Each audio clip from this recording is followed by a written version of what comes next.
Hello everyone, welcome to world watch.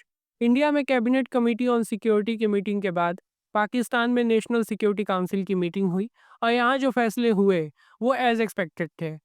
Indian ambassador को persona non grata designate किया गया, which means कि इनका डिप्लोमेटिक स्टेटस रद्द किया गया है। इंडियंस को 48 आवर्स दिए गए हैं पाकिस्तान को लीव करने के लिए, और पाकिस्तान ने इंडिया में सिखों को छोड़ के बाकी सबके लिए साइक वीज़ा सस्पेंड किया है। सिखों को करतारपुर कॉरिडोर के लिए साइक वीज़ा मिलता रहेगा। पाकिस्तान की एयर स्पेस इंडियन एयरलाइंस के लिए बंद कर दी गई है। और मोस्ट इम्पॉर्टेंट, पाकिस्तान ने इंडिया के साथ सभी पुराने treaty, convention, agreement, understanding in सभी को कैंसिल कर दिया है, जिसमें 1972 का शिमला एग्रीमेंट भी शामिल है। इंडिया पाकिस्तान 1971 वॉर के बाद Bangladesh as a new nation globe पे आया था, बट पाकिस्तान और इंडिया के बीच में काफ़ी सारी चीज़ें थी जिसको लेकर के फैसला नहीं हुआ था। जैसे भारत के पास पाकिस्तान के 93,000 युद्धबंदी थे। इसके अलावा वेस्ट पाकिस्तान में सिंध में इंडिया ने 13,000 स्क्वायर किलोमीटर ज़मीन पर कब्जा किया था। इन्हीं सब बैकग्राउंड्स में शिमला एग्रीमेंट 1972 साइन किया गया, जिसके मेन पॉइंट्स थे कि बॉर्डर पर सीज फायर को मेंटेन किया जाएगा, सीज फायर का वायलेशन नहीं होगा। 1949 की सीज फायर लाइन को लाइन ऑफ कंट्रोल मान लिया जाएगा और इसको रिस्पेक्ट करेगी दोनों देश। इंटरनेशनल बॉर्डर जो कि गुजरात से जम्मू कश्मीर तक जाती है, इसको रिस्पेक्ट किया जाएगा।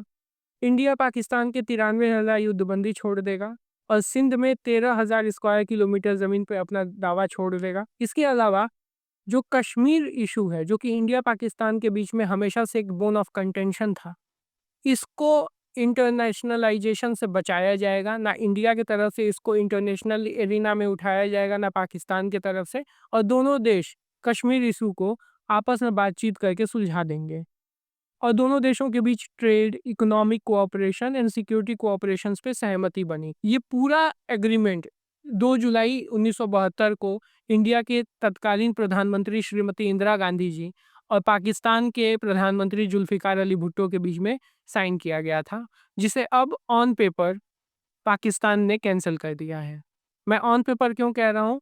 क्योंकि ऑन ग्राउंड पाकिस्तान ने इस एग्रीमेंट को कभी माना ही नहीं। अगर बात करें कि सीज फायर वायलेशन की, हज़ारों इंस्टेंसेस हैं जब पाकिस्तान ने बॉर्डर पे सीज फायर को वायलेट किया है। इंटरनेशनल बाउंड्री को रिस्पेक्ट करना और उसको क्रॉस ना करना। 1986 में सियाचिन में पाकिस्तान ने बॉर्डर को क्रॉस किया। 1999 में पाकिस्तान ने करगिल सेक्टर के अंदर हमारे एरिया के 12 किलोमीटर अंदर आकर के बीएसएफ की 140 चौकियों को कब्जा किया था, जिसको हटाने के लिए इंडिया को ऑल टुगेदर ऑपरेशन विजय लॉन्च करना पड़ा, जिसे कारगिल वॉर कहा जाता है। इसके अलावा कश्मीर का इंटरनेशनलाइजेशन ना करना, पाकिस्तान लगभग हर मुद्दे को, कश्मीर का जो मुद्दा है पाकिस्तान हर स्टेज से इसको उठाता है। यूनाइटेड नेशंस के सिक्योरिटी काउंसिल में कोई भी अगर बाहर का देश इनके यहाँ आता है तो उससे ये कश्मीर के ऊपर दो शब्द कहलवाने में चूकते नहीं हैं। सो इन सभी इंस्टेंसेस को अगर देखें तो इससे साफ पता चलता है कि पाकिस्तान ने कभी भी शिमला अग्रीमेंट को एज इट इज़ एक्सेप्ट किया ही नहीं, बल्कि इसे on the very day Pakistan ने तोड़ने का ही काम किया है। और अब इसे ऑन पेपर पाकिस्तान ने ख़त्म कर दिया है।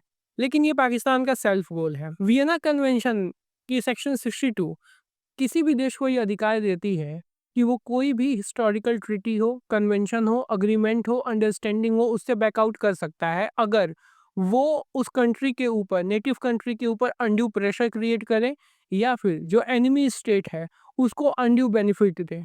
इस आधार पे अब भारत चाहे तो इंडस वाटर ट्रीटी को ऑल टुगेदर कैंसिल कर सकता है, जिसे अभी होल्ड ऑन अबेंस किया गया है, उसे ऑल टुगेदर भारत सस्पेंड कर सकता है for the indefinite period of time.